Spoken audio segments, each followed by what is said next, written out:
Indian voter के पास right to elect है, वैसे ही राइट टू रिकॉल भी होना चाहिए। अगर देश का मतदाता अपने नेताओं को हायर कर सकता है तो वो नेताओं को फायर करने की शक्ति भी उसे मिलनी चाहिए। Sir, right to recall is a mechanism that empowers the voters to de elect a neta representative before the tenure ends if he fails to discharge his or her duty. Sir, हम MP MLA चुनते हैं, उसके बाद अगर वो काम ना करे, अपने वादे भूल जाए, जनता से दूर हो जाए, तो 5 साल तक इंतजार करने के अलावा जनता के पास कोई ताकत नहीं है।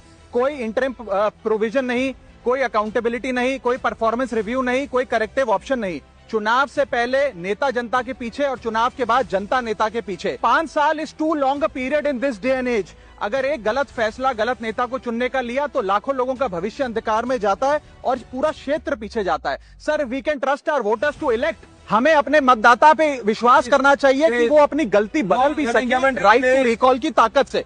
Sir, let me clarify that right to recall is not a weapon against politicians. It is an insurance policy for democracy.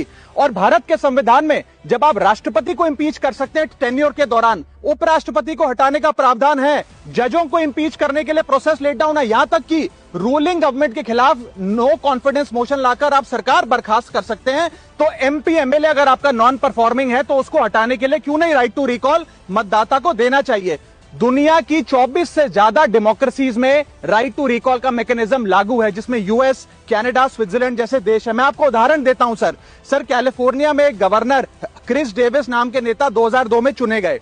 उनके कार्यकाल में मैसिव पावर कट हुए, एनर्जी क्राइसिस हुआ, बजट की मिसमैनेजमेंट और गन शूटिंग की वारदातें हुई। उसके चलते 1.3 मिलियन कंस्टिट्यूएंट्स ने एक पिटीशन साइन करके दी कि इन्हें रिकॉल किया जाए। वहां के चुनाव आयोग ने रिकॉल वोट कराया 7 अक्टूबर 2003 को और 55% मतदाताओं ने वोट किया कि इस नेता को बर्खास्त किया जाए। ग्रे डेविस को हटाया गया और आर्नल्ड श्वार्ज़नेगर को वहां पे गवर्नर बनाया गया। सर, मैं बता दूं कि हिंदुस्तान में भी इसका प्रेसिडेंट है। कर्नाटक, मध्य प्रदेश, महाराष्ट्र और राजस्थान में रिकॉल मैकेनिज्म ग्राम पंचायत के स्तर पे लागू है और ग्राम सभा के लोग मतदाता वोट करके उन्हें वापस बुला सकते हैं। सर, लेकिन इसका मिसयूज ना हो इसलिए हमें सेफगार्ड्स भी बनाने पड़ेंगे। एक थ्रेशोल्ड रखना चाहिए कि 35 से 40% मतदाता अगर साइन कर दे तभी राइट टू रिकॉल वोट करवाया जाए।